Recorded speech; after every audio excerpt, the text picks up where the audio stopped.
صباح الفل عليك وصباح صنع في مصر. عندنا شك كتير في إمكانياتنا وفي قدراتنا، عندنا شك كتير إن المنتج المصري مش أحسن منتج، عندنا شك كبير بشكل قوي إن إحنا ما بنعرفش نعمل حاجة، ودايما القطاع الخاص والصناعة عندنا مايلة وعاملة كده.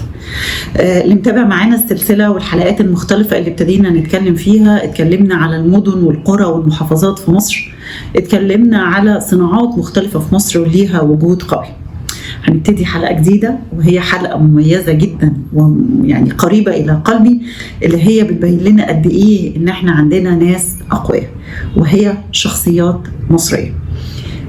مش هتكلم في التاريخ ومش جاية أتكلم في التاريخ، أنا جاية أتكلم على شخصيات مصرية قدرت إن هي تعمل قيمة مضافة وكونتريبيوشن قوي في البزنس. وهنا أنا مش بتكلم في الجزء الخاص بالسياسة ولا التاريخ، لا أنا جاية أتكلم في البزنس، في الفلوس، إزاي قدروا إن هم يعملوا طفرة. تابعوا معانا الحلقات، هتكتشفوا شخصيات مصرية ليها وجود قوي جدا جدا جدا جوه مصر وبره مصر. صباح الفل عليكم، وصباح إن إحنا عندنا الثروة البشرية هي أقوى حاجة موجودة في مصر.